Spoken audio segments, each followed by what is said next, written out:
My foot was falling asleep and I was hungry, so I got some apples.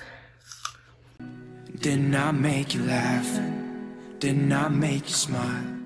Hi friends, it's Rory, and today is my January monthly wrap. Now, I had a really great reading month. I read 9 books, and I participated in my second readathon ever. And this time I did not fail. In fact, I completed it and I passed. But along with that, every book that I read was at least 3 stars or above. So not a bad way to start 2020. So as always, I'm gonna go in order. So before I started my readathon, I actually read 2 graphic novels. The first one that I read, and technically my first book of the year, which was Laura Dean Keeps Breaking Up With Me by Mariko Tamaki.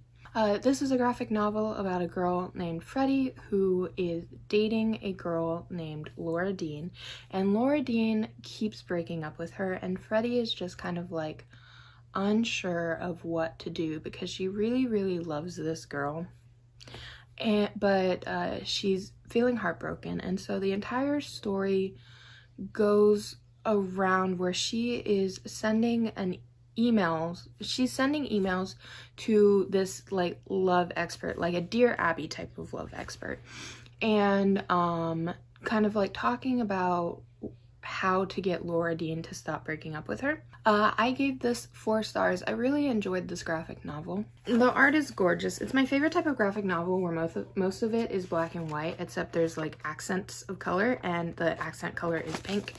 And pink is my favorite color. I'm really glad with what happened with this, without any spoilers. Along with that, my favorite thing about this was her best friend Doodle. I think her storyline was amazing.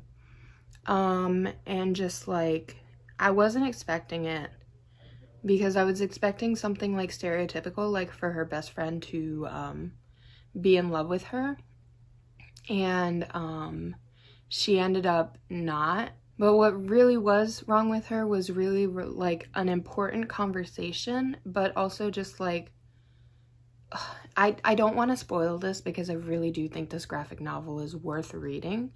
So yeah, read this. It's really good. 4 stars. After that, I read another graphic novel, which was Spinning by Tilly Walden. I don't have the book on me. And this is the story of, it's kind of like a graphic novel autobiography about Tilly's life, where she was a ice skater, and it kind of goes through her ice skating journey and just kind of like her falling out of love with ice skating. Along with that, it also talks about her, and it also deals with a sexual assault that she goes through.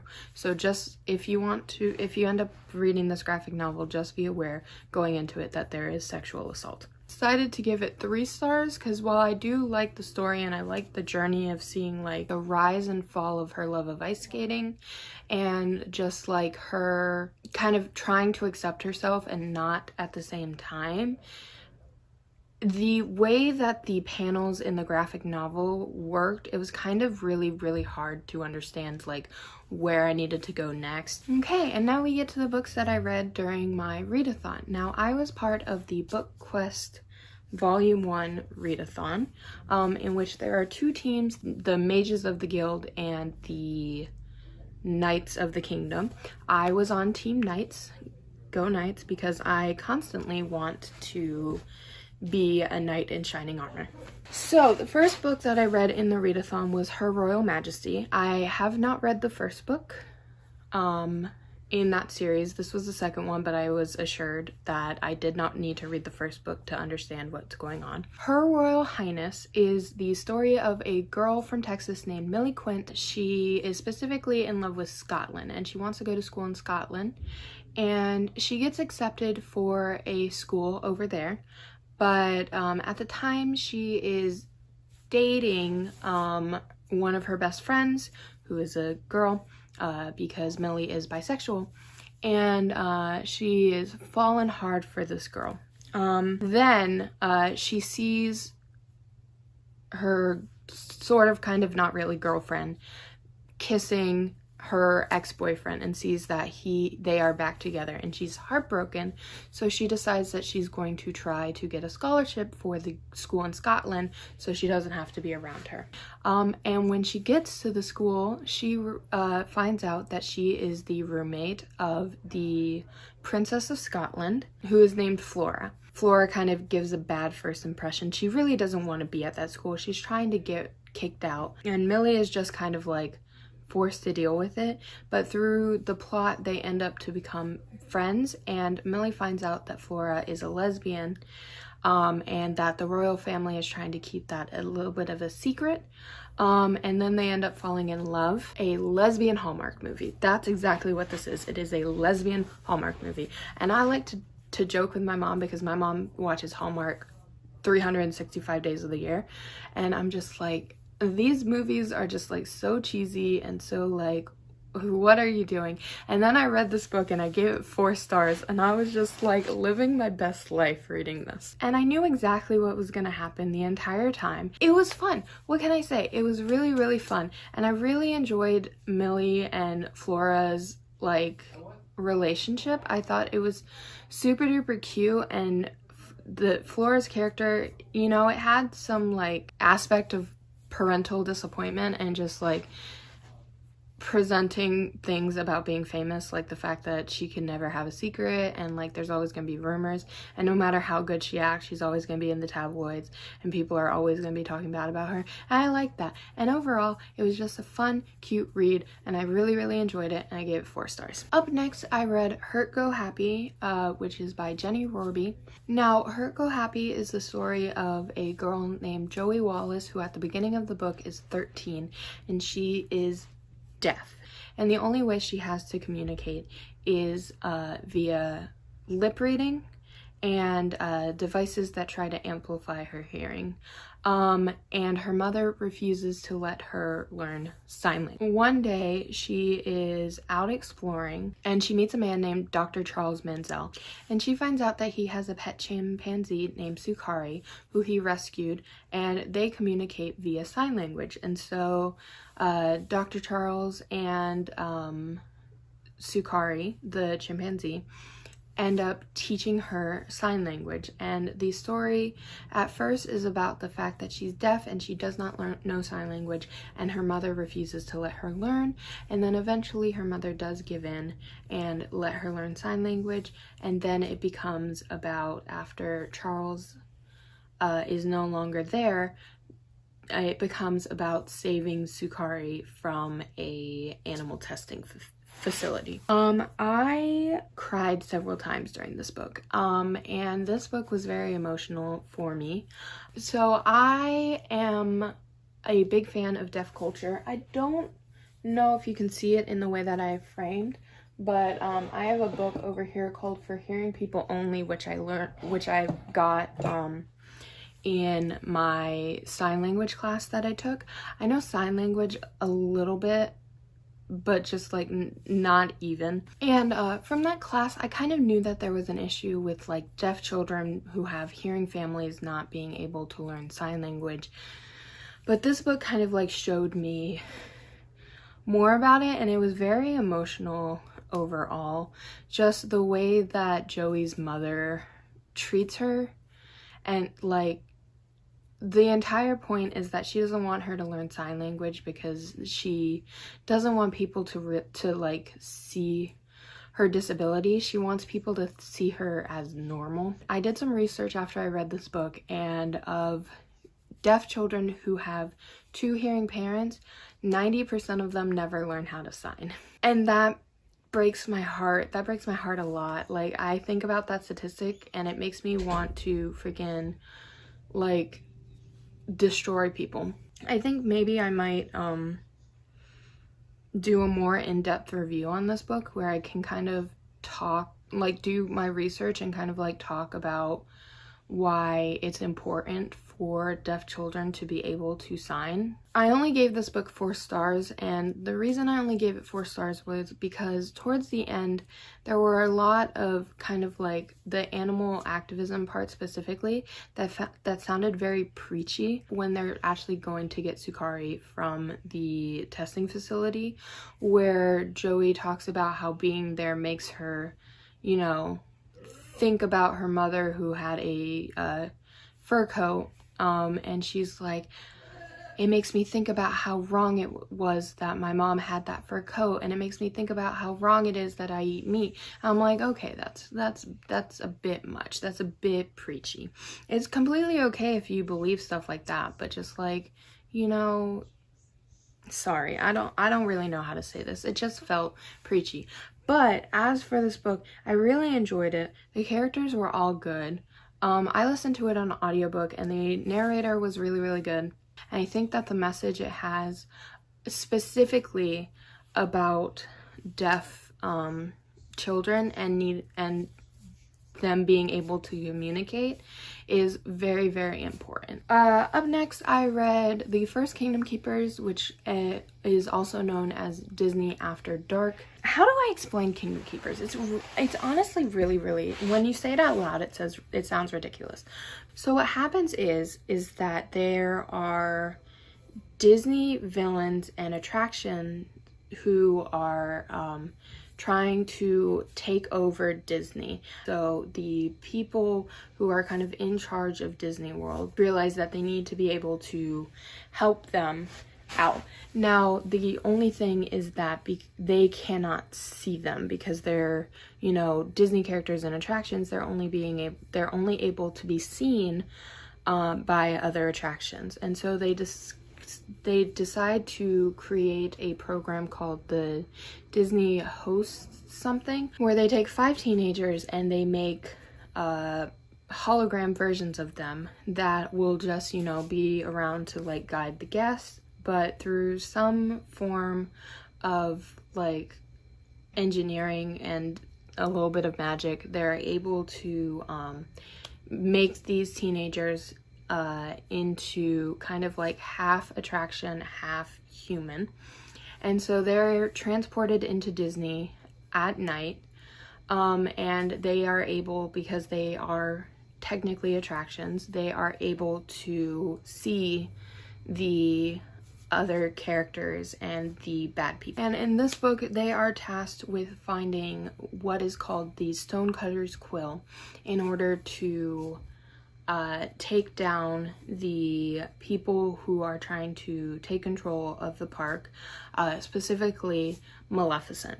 So I ended up giving it 3 stars, and that's all I'm going to say because once again I'm going to talk more about it in my throwback review. Up next we have the next book that I have with me, which is Foolish Hearts by Emma Mills. I got this book in an owl crate like a year and a half ago. Every single time that I looked at the synopsis, I was like, man, I'm gonna love this book, but I just never read it. And then I decided to read it for this readathon, and I did, and this was my first 5-star read of the year. So Foolish Hearts is a story about a girl named Claudia who goes to a fancy all-girls school in which most of the people are wealthy. She goes there at a reduced rate because her father is a teacher. And one day at the last party of the summer before senior year starts, she is caught in the bathroom while in the next room over, the biggest couple at the school, Ivy and Paige, are breaking up, and she overhears it, and Ivy finds out that she overhears it and is really, really mad. They get paired up in a project together, and they end up blowing the project because they refuse to work to each other. And so the teacher says that in order for them to make up for the bad grade that they got, they need to audition for the school play of A Midsummer Night's Dream. And then the two of them become friends, and along with that there is a boy who goes to the all-boys school. The all-girls and all-boys school work together on the play, named Gideon, and him and Claudia kind of have mutual crushes on each other and end up in a relationship. Like I said, this is such a good book. I cried a lot with this just because I loved it so much. This is a character-driven story, and I am a character-driven girl. It was super duper cute, and specifically it was super duper cute for the friendships. Ivy and Claudia's slow friendship ended up being my favorite thing, because like they started with hating each other because Ivy, you know, knew that she heard the breakup, and then through the play they ended up, you know, becoming friends, and then they end up finding a shared passion in a boy band group, which I know it probably wasn't supposed to be like BTS, but all I could think of was, wow, this sounds a lot like BTS. It warms my heart. But along with that, Claudia's best friend Zoe is fantastic in this, and there's a lot of kind of just like talk about being best friends with someone you don't go to school with, and kind of like feeling worried about falling apart after when you're no longer there. And the brother in this is also great, and Claudia plays a online game with her sister who's pregnant, and Zoe and them, and then Gideon and Iris start to play, and it's just like really, really cool. And just there's a lot of good talk with the sister Julia being worried that she's going to be a good mother, and along with that, Gideon and Claudia are one of the cutest couples. Gideon is the only straight white man who has rights. Claudia and Gideon are the only heterosexual pairing who have rights. I'm just joking about that. But Gideon is just such a great guy, and the relationship that he has with his best friend Nick, it honestly made me cry. And this book is about friendship more than it is about the relationship. Books about friendships are better than books about relationships, and you can quote me on that. Read this book. If you haven't read it, read it. Then after that, I read the first Nevermore book, The Trials of Morgan Crowe, and I read that for the prompt of defeat your sparring partner, which is to read a book about a competition, and I gave this book 4 stars. This is the story of a girl named Morgan Crowe who is born on the one day of the age where anyone who's born on that day is considered a cursed child. And so basically everything that goes wrong anywhere around her is really seen as her fault. So like she could be like, hey, you know, good luck on your spelling bee, and then the person will lose that spelling bee and she'll be the one to blame. But along with that, the curse means that at the end of the age on the day, her and all the other cursed children will die. And this day comes on her 11th birthday, and she is basically preparing herself to die when she is given the option to go with a man named Jupiter to be his apprentice, and joined something called the Wondrous Society.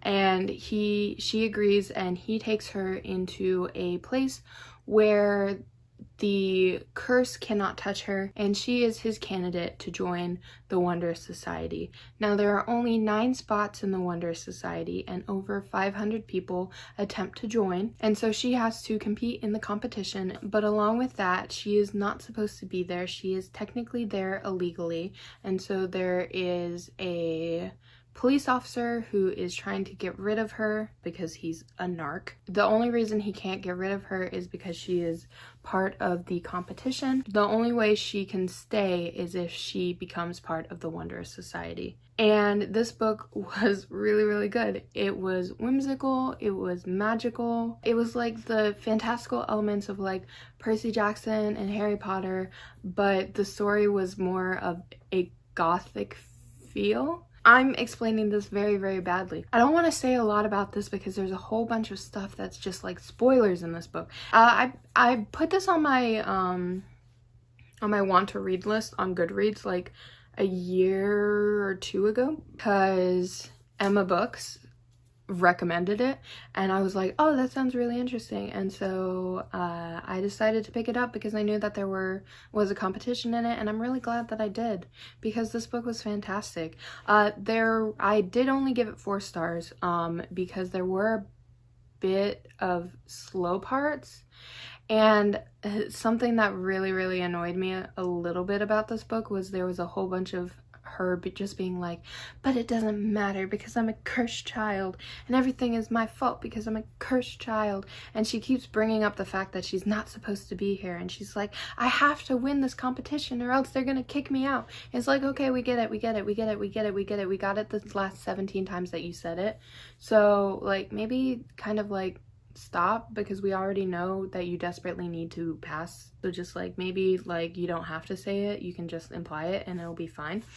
And there were parts where I had to kind of like force myself to get through it. I wasn't expecting what happened in the ending. Well, I was, but only for like 2 chapters beforehand, and it was 10 out of 10. And I can't wait to read the next one. Up next, I read The Guinevere Deception by Kirsten White. This was the group book for the whole readathon. It is a retelling of the King Arthur legend where Guinevere is actually a changeling who is not Guinevere. She just takes her place because Merlin, who is her teacher, says that Arthur needs a protector because someone is after him, and Merlin has been banished from the kingdom. And so he sends her disguised as Guinevere, who has died, to marry Arthur and protect him, basically. This book was really good. I love me a good King Arthur retelling. I've mentioned before that Merlin is one of my favorite shows, and this book made me think a lot about Merlin, the TV show, because it had some of my favorite aspects of those shows, like a magical protector behind Arthur, except in this one Arthur does know Guinevere is not who she says she is. But along the line, this book made me stupid. Because when you're a fan of King Arthur, you kind of go into any retelling knowing things not to do. So like you go in and you go, hey, don't get attached to King Arthur and Guinevere's relationship because her and Lancelot get together. And don't get attached to King Arthur because he dies. And never trust Mordred. And I broke all of my rules. But I went in and I broke all of my rules. I fell in love with Arthur and Guinevere's relationship. I thought it was so interesting. But I also fell in love with Lancelot. Lancelot is my favorite part of this book. I'm not going to say anything about Lancelot because Lancelot itself is one of the best parts about this book, and you should read it just so you can see, because Lancelot's character came in the beginning except just called the Patchwork Knight and trying to like become a knight of Camelot through like the proper means, and you're just like, oh well, clearly this is Lancelot, that's gotta be Lancelot. But then you see Lancelot later and there's a twist that just like, I was like, wait, are they gonna do this with Lancelot? And then they did it, and I was like, and I almost gave this book 5 stars for that twist alone. I love it. Ooh, along with that, they had Morally Gray Merlin, which I freaking love. This one was just Merlin, and he does good things and he does bad things, and you're just like never sure about him. And so Morally Gray Merlin, good shit. The way that I was the biggest idiot was because I knew that you never trust Mordred. And then I started to trust Mordred. And then Mordred did what he always does, and I was like, you look like a clown! But yeah, this is the first part. There's a sequel to this coming out, and I cannot wait to read it, and cannot wait to get my heart broken. I'm gonna be there for the King Arthur and the Guinevere shit, and freaking Lancelot and Guinevere is also gonna be a thing, and I'm just like, I'm here for it.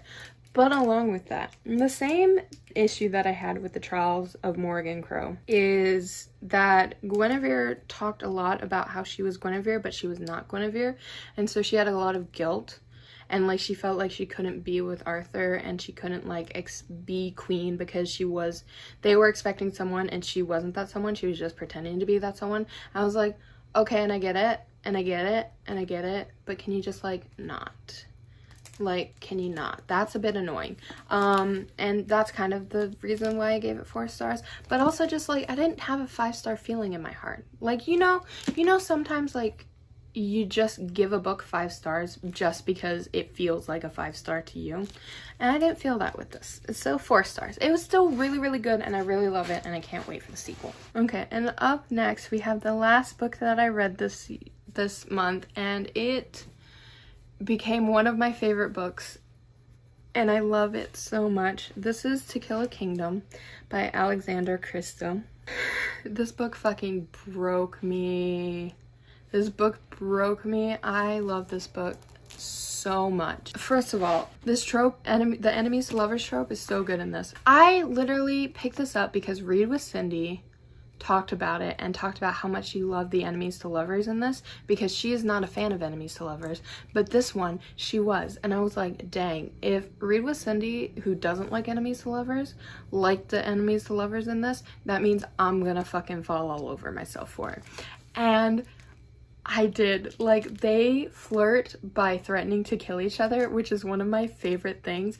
Like, literally there's a part where he has poison for plot reasons, and she's just like, oh, what's that for, your future wife? And he's like, no, I would never poison my future wife, I mean, unless you were my future wife.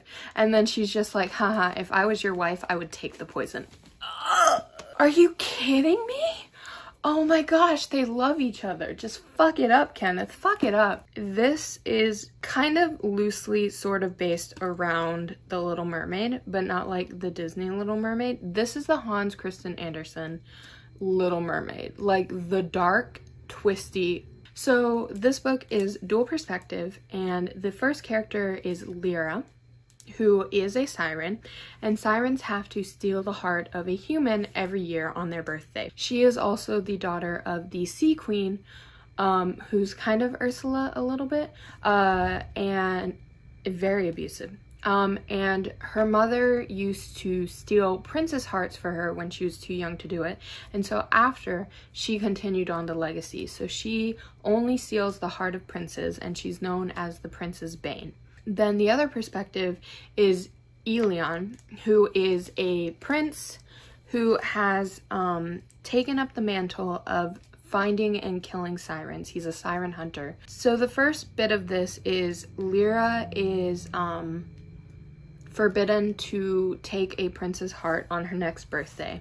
And so she decides to get around this by getting the heart of the one prince that would earn her mother's forgiveness, which is Elion's. But when she goes to try to steal his heart, she ends up not being able to, and the Sea Queen decides to punish her by turning her into a human and removing all of her siren abilities, and tells her that she has to get the prince's heart as a human. And so she ends up joining the prince's crew, and he is on a mission in order to find a crystal that will be able to stop and kill all of the sirens. And so she joins him on that mission, and they fall in love, and it's so good. From the moment I started this book, I was just invested in the world. Like, this world is so easy to fall into, and I was really, really interested in, like, the siren parts about it. But once again, the thing that really made this for me was the freaking romance. I love this book so much. I love it. I love it. Read this book. Read this book. This is gonna be on my top 10 favorite at the end of the year. I can guarantee you. I can guarantee it. This book is fantastic, and I'm going to be talking about it for a long time coming, so you might as well read it. In the meantime, I hope, as always, that you guys had a great day with me today. There's a link down below to where you can register to vote, and I hope you have a great rest of your day. Bye!